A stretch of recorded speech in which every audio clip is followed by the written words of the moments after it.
गांव के छोर पर, जहां खेत खत्म हो जाते हैं और सूखी झाड़ियां शुरू होती हैं, वहां एक छोटा सा घर था। न दरवाजा ठीक, न दीवारें मजबूत। इसी झोपड़ी में रहती थीं दो बहनें, गौरी और रानी। माँ बाप का साया कब का उठ चुका था। जिंदगी ने दोनों को इतनी कम उम्र में ही ऐसे घाव दिए थे जो बड़े बड़े लोगों की हिम्मत तोड़ दें।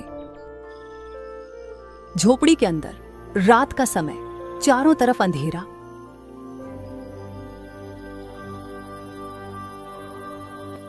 दीदी, थोड़ी थोड़ी ठंड लगना शुरू हो गया है। ठंड का मौसम आने ही वाली है और ठंड में तो हमारी हालत बहुत खराब हो जाती है। मैं थक गई हूँ इस जिंदगी से। दूसरों के घर रोशनी जलती है, चूल्हा धुआं छोड़ता है और हमारे हिस्से ये अंधेरा, ये सन्नाटा। दीदी, क्या हम हमेशा ऐसे ही रहेंगे, भूखे, बेबस? रानी, मत रो। मैं जानती हूँ हालात हमारे खिलाफ हैं, लेकिन तू हार मान लेगी तो मैं किसके सहारे जीऊंगी। मैं भी तो हर रात सोचती हूँ, माँ होती तो हमें ऐसे न रहने देती। पर क्या करें, अब हम ही एक दूसरे के माँ बाप हैं। तू मेरी छोटी बहन नहीं, मेरी बेटी जैसी है। अगर तू टूटेगी तो मैं कैसे संभालूंगी। रानी की आंखों में आंसू थे। उसकी छोटी उम्र ने जितना बोझ देखा, उतना शायद किसी बूढ़े ने भी न सहा हो, लेकिन उसका दिल सवालों से भरा रहता था। दीदी, कभी कभी सोचती हूँ, अगर माँ हमें छोड़कर न गई होती तो हम भी बाकी लड़कियों की तरह हंसते खेलते। दीदी, क्यों हमें ऐसा जीवन मिला? क्यों हमसे सब कुछ छीन लिया गया? तेरे हर सवाल का जवाब मेरे पास नहीं है रानी, लेकिन इतना जानती हूँ कि भगवान सबसे कठिन परीक्षा उन्हीं की लेते हैं जो उसे सह सकते हैं। तू कहती है कि हमसे सब कुछ छीन लिया गया, पर सच तो ये है कि हमारे पास एक दूसरे का साथ है। यही सबसे बड़ा खजाना है। हाँ, भूख है, गरीबी है, दर्द है, लेकिन जब तू मेरे साथ बैठी रहती है तो मुझे लगता है मैं दुनिया की सबसे अमीर इंसान हूँ। रानी देखती है कि उसके भावुक होने से उसकी दीदी की भी आंखें नम होने लगी थी। इसीलिए वो बोलती है, दीदी, मैं हर वक्त डरती रहती हूँ। डरती हूँ कि कहीं तुम भी मुझे छोड़कर मत चली जाना। जब माँ बाबूजी एक एक करके चले गए थे तब मैं छोटी थी। मैं ठीक से कुछ समझी भी नहीं थी, लेकिन तुम्हारी आंखों में देखा था कि कैसे तुमने अपने आंसू दबा लिए थे सिर्फ मुझे संभालने के लिए। दीदी, तुम भी मेरे लिए सब कुछ हो। रानी, तू मेरी जान है। मैं तुझे छोड़कर कहीं नहीं जाऊंगी। जब तक मेरी सांसें हैं मैं तेरे साथ हूँ। याद रख, अगर मेरे पास एक रोटी होगी तो आधी तेरे हिस्से की होगी। अगर एक कपड़ा होगा तो आधा तेरा होगा। मैं माँ की तरह तेरा हाथ थामे रहूंगी। चाहे दुनिया हमें अनाथ कहे, पर हम एक दूसरे के सहारे कभी अकेले नहीं रहेंगे। गौरी की बातें सुनकर रानी का दिल थोड़ा हल्का हुआ, पर भूख का दर्द अब भी दोनों के चेहरे पर साफ झलक रहा था। झोपड़ी के कोने में रखा पुराना बर्तन खाली पड़ा था। कई दिनों से चूल्हे पर ढंग से आग भी नहीं जली थी। दीदी, हम दोनों एक दूसरे की ताकत है। हम हमेशा एक दूसरे को संभाल लेते हैं, लेकिन दीदी, क्या हमें ऐसे ही कोई छोटी मोटी काम करके अपना पेट पालते रहेंगे? हमें कुछ तो ढंग का करना ही होगा। भले ही पैसे कम मिले, फिर भी रोज पैसे आए। पगली, हम ऐसे अचानक क्या काम करेंगे? ना हमारे पास पैसे हैं, ना ही कोई तजुर्बा। हमें तो ऐसे ही छोटी मोटी काम करके पेट पालना होगा। कभी दूसरे के घर जाके काम करना होगा तो कभी किसी उत्सव में हाथ बताकर पैसे कमाने होंगे। लेकिन कब दीदी? हर रोज सोचती हूँ कि कल कुछ अच्छा होगा, लेकिन हर सुबह वही भूख, वही गरीबी, वही अंधेरा। कभी कभी तो मन करता है कि सब छोड़ दूं, लेकिन फिर तुम्हें देखकर लगता है कि मैं ऐसा सोच भी कैसे सकती हूँ। तू बस इतना याद रख रानी, अंधेरा चाहे जितना गहरा क्यों ना हो, सुबह जरूर होती है। हमारी सुबह भी आएगी। अभी तो यही सब करके जैसे तैसे पेट पालना होगा। बाद में देखते हैं नियति हमें कहाँ ले जाती है। और फिर दोनों बहनें चुप हो गईं। गौरी जानती थी कि रानी सही बोल रही थी। आखिर कब तक दोनों ऐसे दो वक्त की खाना मुश्किल से जुटाते रहेंगे? उसे भी इस बात की बहुत चिंता थी, लेकिन फिर भी वो अपनी बहन के सामने अपना चिंता नहीं दिखाती थी।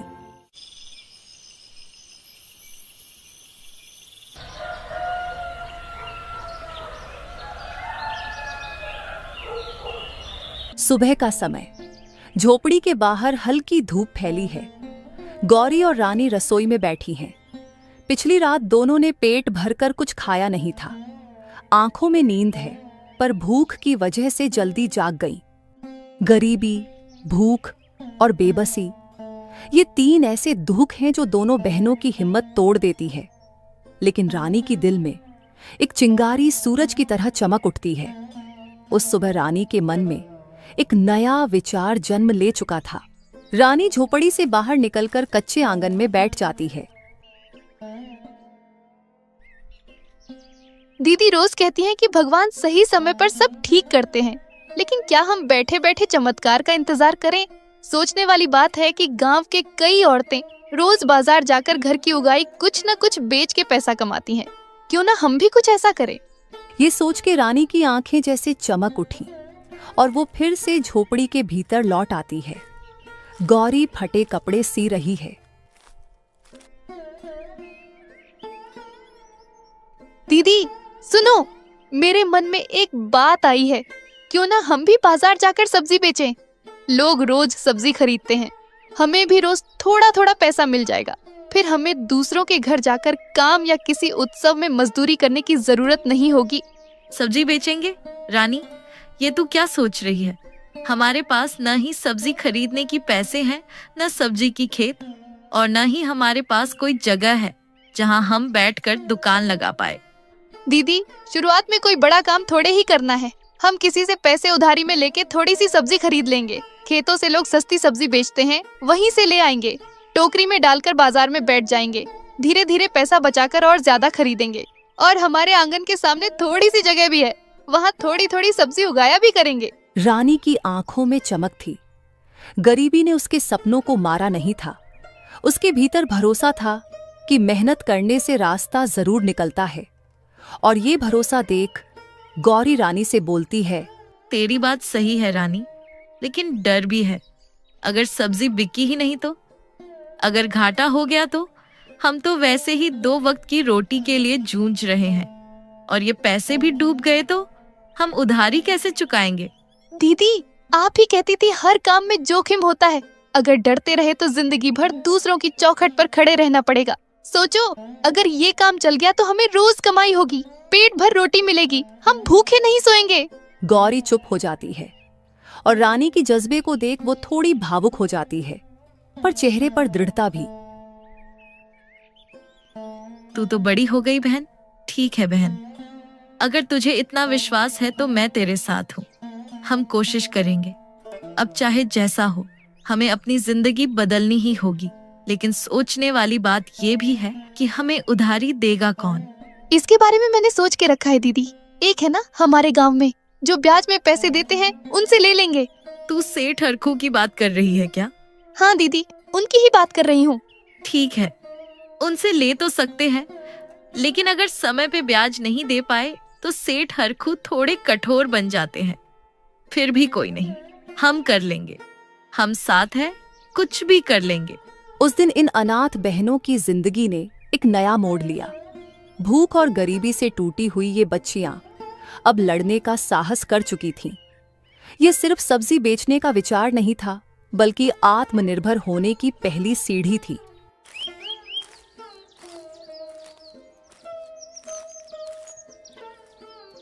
दोनों बहनें उसी दोपहर सेठ हरखू के पास जाती है। सेठ बाहर ही बैठा हुआ है, पास में नौकर खड़ा हुआ है। अंदर झिझकते हुए गौरी और रानी प्रवेश करती हैं।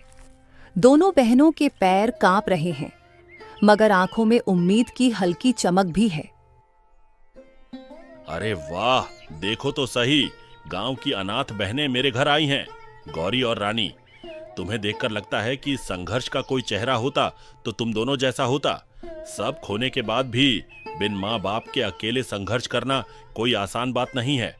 चलो बताओ बेटियों, आज मेरे घर कैसे आना हुआ? गौरी सिर झुकाए चुप खड़ी है। रानी आगे बढ़कर हाथ जोड़ती है। सेठ जी, हम आपके पास मदद मांगने आए हैं, हमें थोड़े पैसे चाहिए। मदद? पैसों की? सुनो बेटियों, मैं व्यापारी हूँ। रुपये मेरा धर्म है। जो रुपये यहाँ से जाते हैं वो ब्याज समेत वापस आते हैं। लेकिन मैं चाहता नहीं हूं कि तुम दो अनाथ बहनों से मैं ब्याज लूं, लेकिन मेरा व्यापार ही वही है। गौरी धीरे धीरे कांपते स्वर में कहती है, सेठ जी, हम सोच रहे थे कि बाजार में सब्जी बेचें। खेत वालों से सस्ती सब्जी लाकर टोकरी में डालकर बेच देंगे, नहीं तो कब तक हम 2 वक्त के खाने के लिए तरसेंगे। आप हमें कुछ पैसे दे दीजिए, हम भी ब्याज दे देंगे, आप चिंता न करें। अरे छोटी सी लड़कियां और सब्जी का धंधा, गांव के बड़े बड़े मर्द रोज मेहनत करते हैं, फिर भी ठेला खाली रह जाता है, और तुम दोनों सोच रही हो कि टोकरी लेकर बैठोगी और लोग झोली भर भर सब्जी ले जाएंगे। इतना आसान नहीं होगा बेटी। गौरी शर्म से सिर झुका लेती है, लेकिन रानी की आंखों में जिद चमक उठती है और बोलती है, सेठ जी, हाँ, हम उम्र में छोटे हैं, पर मेहनत करने से पीछे नहीं हटेंगे। सब्जी बेचना कोई बड़ा काम नहीं, अगर और लोग कर सकते हैं तो हम भी कर सकते हैं। सेठ रानी की हिम्मत भरी बात सुन के खुश होता है और बोलता है, सुनो बेटियों, मैं तुम्हारी हौसले की इज्जत करता हूँ, लेकिन मैं तुम्हारी हालत भी जानता हूँ। पिता का साया नहीं, माँ कब की चल बसी, घर टूटा फूटा, दोनों संघर्ष करके जी रही हो। ऐसे में ये धंधा चल पड़े, ये सोचना ही हिम्मत की बात है। लेकिन हिम्मत से सब नहीं होता। तुम दोनों को ये सब की कोई जानकारी नहीं है, करोगे कैसे? हम कर लेंगे सेठ जी, वैसे भी हमारे पास खोने को बचा ही क्या है। कम से कम कुछ अच्छा करने की कोशिश तो कर ही सकते हैं। और रहा सवाल आपके पैसे और ब्याज का, वो हम कैसे भी करके आपको वापस कर ही देंगे। ठीक है, तुम लोग इतना बोल रहे हो तो मैं तुम्हें पैसे दूंगा, लेकिन मेरी शर्तें सुन लो। मैं तुमसे ब्याज नहीं ले सकता, मुझे तुमसे ब्याज लेना अच्छा नहीं लग रहा है, लेकिन मुझे तुम दोनों 2 महीने के अंदर मेरे पैसे वापस करना होगा। ये सुन के गौरी और रानी बहुत खुश हो जाते हैं। आपका बहुत बहुत धन्यवाद सेठ जी, आपने हम पे उपकार किया है। हम आपके पैसे जरूर समय पर लौटा देंगे। ठीक है, ठीक है, अब इतना भी कोई भावुक होने की जरूरत नहीं है। जाओ अपने किस्मत को आजमा लो, मेरा आशीर्वाद है तुम दोनों पर। रानी खुशी से आगे आकर बोली, सेठ जी, हम आपके इस एहसान को कभी नहीं भूलेंगे। आपका बहुत बहुत धन्यवाद। ठीक है, अब ये पैसे लो और जल्दी से सब्जियों का व्यापार शुरू कर दो। यही सब बात करके सेठ हरखू दोनों बहनों को बिना ब्याज की मांग के पैसे दे देता है और दोनों बहनें पैसे लेके घर चले जाते हैं।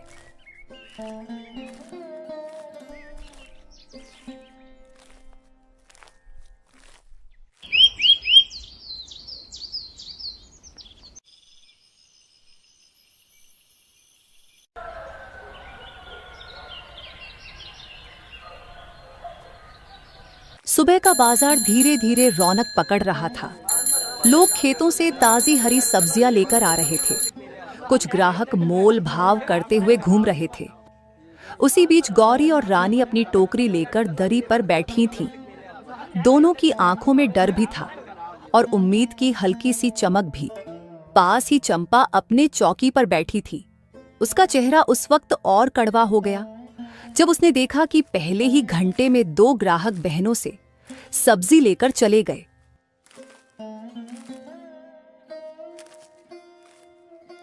अरे भाभी, उधर क्यों जा रही हो? मेरी सब्जी देख लो। सालों से मैं यहीं बैठती हूँ। इन बहनों को क्या पता सब्जी का असली भाव। हाँ चंपा, तू तो रोज यहीं बैठती है, लेकिन देख, इनकी सब्जी ज्यादा ताजी लग रही है और सुना है वे भाव भी ठीक बता रही हैं। ताजगी का ढोंग है सब। कोई खेत खलिहान जानती भी है ये। सब्जी उठाकर लाई होंगी किसी और से और यहाँ बैठकर सस्ते में बेचने लगी। इससे तो हमारा ही नुकसान होगा। दोनों बहनें ये सब सुन रहे थे और रानी ने तुरंत जवाब दिया, चंपा दीदी, हम झूठ नहीं बोलते। हाँ, खेत हमारा नहीं, लेकिन सब्जी गांव के ही किसानों से खरीदी है। उनके हाथ से ताजा ली है, जैसे और लोग लेते हैं। ओहो, बड़ी आई किसान से मोल भाव करने वाली। अरे जानती भी हो तुम दोनों कहाँ और किसके पास सब्जी मिलती है। चंपा दीदी, ठीक है, हमें कुछ नहीं पता, लेकिन हम कोशिश तो कर ही रहे हैं और भगवान ने चाहा तो आगे और भी सीख लेंगे और अपना सब्जियों का व्यापार अच्छे से चलाएंगे। थोड़े दूर खड़े 2-3 ग्राहक दोनों बहन और चंपा की बात सुन के आपस में बातें करने लगे। सही तो कह रही है छोटी लड़की, मेहनत कर रही हैं, इसमें गलत क्या है? हाँ, और देखो कितनी नम्रता से बोलती है, मुस्कुराकर सामान देती हैं, मन भी खुश हो जाता है। चंपा को ये सब सुनाई दे रही थी और ये सुनकर चंपा का खून और खौल गया। अरे, नम्रता और मुस्कुराहट से पेट नहीं भरता। सब्जी का धंधा मजाक नहीं है। इसे चलाने के लिए हिम्मत चाहिए, अनुभव चाहिए और सालों की मेहनत चाहिए। ये दोनों 2 दिन भी टिक नहीं पाएंगी। हमने भी दुनिया देखी है। बोलने में सब आसान लगता है, लेकिन करने में बहुत मुश्किल। रानी ने अपनी दीदी की तरफ देखा। उसकी आंखों में गुस्सा और आंसू थे। रानी ने गहरी सांस ली और मजबूती से बोली, चंपा दीदी, हो सकता है हमें अनुभव न हो, पर मेहनत करने से कौन रोक सकता है। हम भी सुबह सुबह खेतों में जाकर सब्जी लाएंगे, जैसे आप लाती हैं। अगर रास्ता कठिन होगा तो हम सीखेंगे, लेकिन कोशिश करना छोड़ नहीं सकते। अभी आप अपने काम में ध्यान दीजिए। हमें नीचा दिखाकर हमारी ग्राहकों को मत भगाएं। चंपा ईर्ष्या से दहक रही थी और ऊपर से रानी की बात सुन के वो गुस्से में अगबबूला हो गई। देख लो सब लोग, आज ये बच्चियां आई हैं, कल और लोग भी आएंगे। फिर यहाँ सबकी रोजी रोटी खतरे में पड़ जाएगी। अगर हर कोई ऐसे सस्ता बेचने लगेगा तो बाजार का कायदा बिगड़ जाएगा। चंपा की इन सब बातों में कोई ध्यान नहीं देता। सब अपना अपना काम में लगे हुए थे। देख के चंपा को शर्मिंदा होना पड़ा और दोनों बहनों की तरफ गुस्से से देखने लगा। तभी गौरी उससे बोलती है, हम आपका बुरा नहीं चाहते हैं, हमें किसी का नुकसान नहीं करना, बस जीना है। अगर मेहनत से हम अपना पेट भर सके तो यही हमारे लिए बहुत है। और चंपा दीदी, आपकी नसीब का हम कभी नहीं छीन सकते। माना कि हमने आपके बगल में सब्जी बेचनी शुरू की, लेकिन हमारा आपके व्यापार का कोई नुकसान करने का इरादा नहीं है। रानी ने और भी मजबूती से कहा, और हाँ चंपा दीदी, हमसे जितनी जलन करोगी उतनी ही हम और मेहनत करेंगे। आप भी अपने काम में लगे रहिए, कोई आपका नसीब का नहीं छीन सकता। चंपा का चेहरा गुस्से से तमतमा गया। उसने मन ही मन सोचा, ठीक है, अभी लोग इनका पक्ष ले रहे हैं, पर मैं देखती हूँ कब तक ये टिक पाती है। इनका हौसला तोड़ना ही होगा। वो अपनी चौकी पर चुपचाप बैठी तो रही, लेकिन उसके आंखों में जलन और मन में साजिश का तूफान उमड़ रहा था।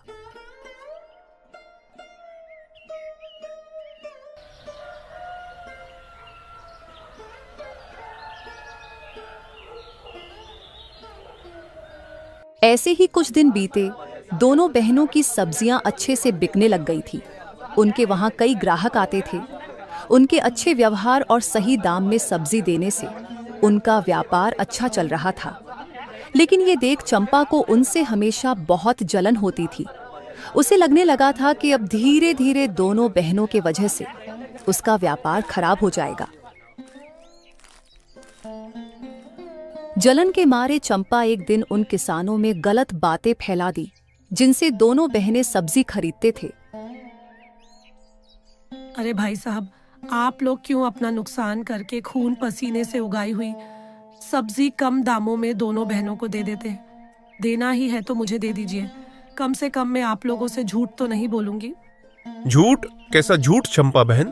अरे आप लोग जानते नहीं कि वे दोनों बहनें कितनी चालाक हैं। बस अपने अनाथ होने का दूसरों से फायदा उठाते हैं। अरे चंपा बहन, तुम साफ साफ बोलो ना, क्या कहना चाहते हो? हमसे कोई ठगी कैसे कर सकता है भला? वो दोनों बहनें आपसे बहुत कम दामों में सब्जी ले जाके बाजार में अच्छे अच्छे दामों में बेचते हैं। और आपकी सब्जी तो है ही ताज़ा, इसलिए उनको बहुत मुनाफा होता है, लेकिन आपको तो कम मुनाफा बोल के कम पैसे दे जाते हैं। ये सुन के किसानों को बहुत गुस्सा आया और दोनों ने अपनी सब्जियां दोनों बहनों को न देने का फैसला किया।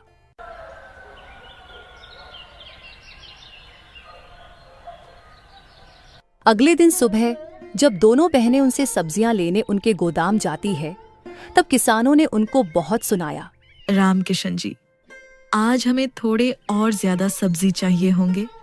आप अपने दूसरे खेत से भी कुछ बंदोबस्त कर दीजिए। ज्यादा सब्जी? ऐसा उम्मीद भी मत करना आपसे। बहुत ठगी कर लिए हमसे, अब और नहीं। आप ऐसा क्यों कर रहे हैं? हम तो आपको समय समय पर पैसे दे देते हैं और कभी भी आपका नुकसान नहीं किया। फिर आप लोग हमें सब्जियां क्यों नहीं दे रहे? और हमने क्या ठगी किया है आपसे?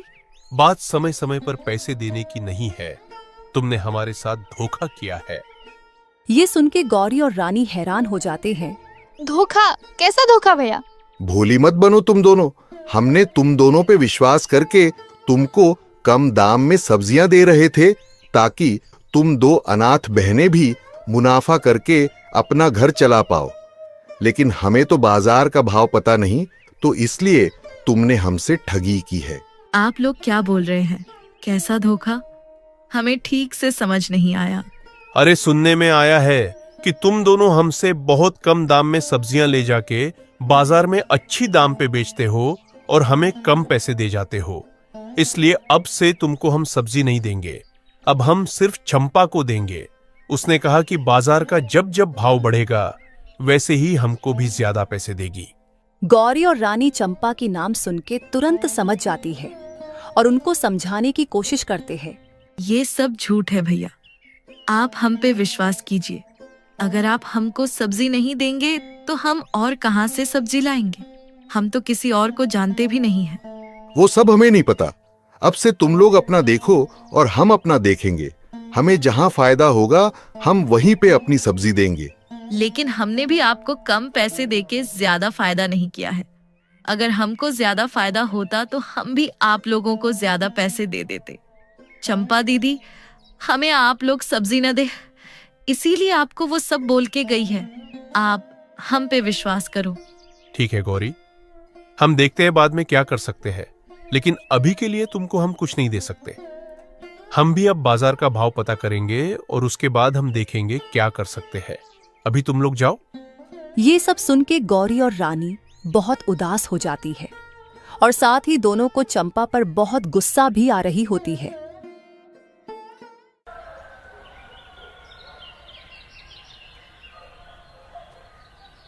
अगले दिन दोनों चंपा से मिलने बाजार आती है, लेकिन बाजार में चंपा दोनों को नहीं मिलती है और फिर दोनों चंपा से बाजार में नहीं मिल पाने से सीधे चंपा से मिलने उसके घर चली आती है।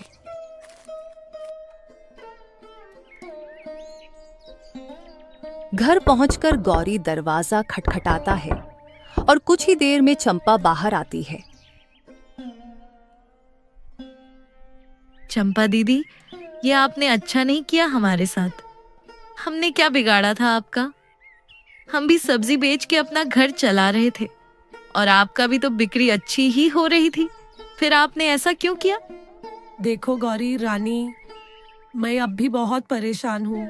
मेरे पति को अचानक से बहुत बुखार हो गया है, मुझे उनकी देखभाल करनी है। मेरे पास तुम दोनों से बहस करने का समय नहीं है। तुम दोनों जाओ अभी यहाँ से। अरे ऐसे कैसे? गलत आपने हमारे साथ किया और अब आप ही हमको भगा रही है। देखो रानी, अभी मैं बहुत परेशान हूँ, बाद में बात करेंगे। ठीक है चंपा दीदी, हम आपसे ये सब के बारे में कुछ नहीं बात करेंगे, लेकिन आप हमको भगाई मत। आपने तो जो किया सो किया, लेकिन हम ऐसे किसी को मुसीबत में नहीं छोड़ सकते। हम मदद करेंगे आपकी। अरे दीदी, ये क्या बोल रही है आप? अरे भूल गए क्या इन्होंने हमारे साथ क्या किया? ऐसा मत बोल रानी, अभी ये बात करने का सही समय नहीं है। अभी ये मुसीबत में है और एक ही गांव के निवासी होने से हमारी फर्ज बनता है कि हम इनकी मदद करें। बाकी गिले शिकवे हम बाद में दूर कर लेंगे। इतना भी कुछ नहीं हुआ, हम बाद में सब संभाल लेंगे। चंपा गौरी की बात सुन के उसकी अच्छाई को देख के थमसी जाती है और कुछ नहीं कह पाती है। वो जैसे खुद को उनके सामने बहुत छोटा महसूस करने लगती है। लेकिन मुसीबत के चलते चंपा इन सब में ध्यान न दे के उन दोनों को घर के भीतर ले जाती है। थोड़ी देर बाद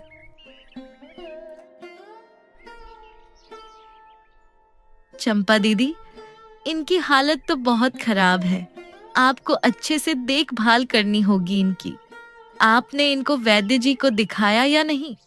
दिखाया है और कुछ दवाई भी दी है वैद्य जी ने, लेकिन वैद्य जी ने कहा है कि मुझे 2 दिन तक इनके पास रहना होगा और इनकी देखभाल करनी होगी ताकि बुखार सिर पर ना आए। अच्छा ठीक है, फिर आप इनकी अच्छे से देखभाल कीजिए। हम आपकी कुछ मदद कर सकते हैं तो बता दीजिए। और हमारे बीच जो भी अनबन थी उन सबको अभी सोचने की कोई जरूरत नहीं है। इंसानियत के नाते हमें आपकी मदद करने दीजिए। नहीं गौरी, तुमने पूछा वही बहुत बड़ी बात है। तुम्हारे जैसी साफ दिल की इंसान होना कोई आसान बात नहीं है। और तुम्हारी बहन रानी ये भी बहुत आज्ञाकारी है, तुम्हारे एक बार बोलने से ही चुप हो गई। सच में तुम दोनों को भगवान ने बहुत सच्चा मन दिया है। और एक मैं जो तुम्हारी तरक्की देख के न जाने क्या क्या कर बैठी। मुझे माफ कर दो तुम दोनों, मैंने जो भी गलती किया है बाद में सब ठीक कर दूंगी। अभी आप ये सब चिंता मत करो, जो हुआ सो हुआ। अभी हमें अपनी मदद करने दीजिए। हम आपको ऐसे मुश्किल की घड़ी में नहीं छोड़ सकते। गौरी की बात सुन के चंपा बहुत भावुक हो जाती है और गौरी से बोलती है, सच में तुम दोनों बहुत सच्चे मन की हो। इनकी तबीयत बहुत खराब है और दवाई में बहुत पैसे लग गए हैं। और जो सब्जी बेचने के लिए लाई थी वो घर में पड़े पड़े सड़ जाएगी, बहुत नुकसान हो जाएगा। क्या तुम इसमें कोई मदद कर सकते हो? हाँ हाँ, हम एक काम कर सकते हैं। हम आपकी सारी सब्जियां बाजार जाके बेच देंगे, आप चिंता मत कीजिए। और आप मुझे भी माफ कर दीजिएगा, मैंने आपसे गुस्से में बात किया। नहीं नहीं रानी, माफी कैसा, तुम लोग मेरी मदद करने आगे आए वही बहुत बड़ी बात है। और ये जो मेरे सब्जी बेच के मदद करने की सोच रहे हो, ये मेरे लिए तुम लोग की तरफ से बहुत बड़ा उपकार होगा। ठीक है चंपा दीदी, हम समय रहते आपकी सभी सब्जी बेच के आते हैं और शाम को आके आपको पैसे दे देंगे। ये बोल के दोनों बहन चंपा की सारी सब्जियां लेके बाजार जाके सब बेच देते हैं।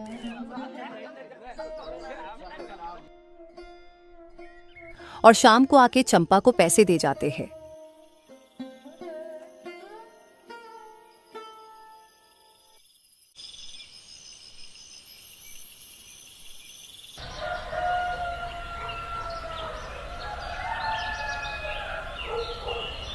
अगली सुबह चंपा दोनों बहनों के साथ उन किसानों के पास जाती है और सब सच्चाई किसानों को बता देती है।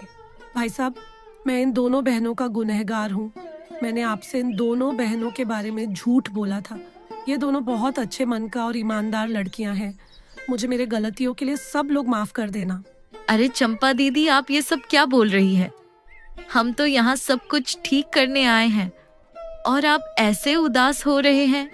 जो हो गया सो हुआ, अब हम साथ में सब्जियों का व्यापार करेंगे और दोनों किसान भैया हमें ढेर सारे सब्जी देंगे और फिर सबका व्यापार अच्छा होगा। हाँ, गौरी बिल्कुल सही कह रही है। चंपा बहन, आपने अपनी गलती मानी वही बहुत है। अब ये सब सोच के कोई फायदा नहीं। हम आप दोनों को सब्जियां देंगे और यही तो हमारा काम है। इसी से तो हमारा भी घर चलता है। यही सब कुछ बात करके सब लोग आपस में सुलह कर लेते हैं और फिर अपना अपना व्यापार में लग जाते हैं। गौरी और रानी का भी जीवन सब्जी व्यापार के वजह से ठीक होने लगती है और दोनों बहनें अपने मुनाफे से सेठ हरखू का उधारी भी चुका देते हैं। अब दोनों बहनें खुशी खुशी मेहनत करके अपना जीवन बिताने लगे थे। जो पहले दोनों के जीवन में दुख, गरीबी और भूख थी, अब उनके एक फैसले ने उनके जीवन में सुधार का दिया था।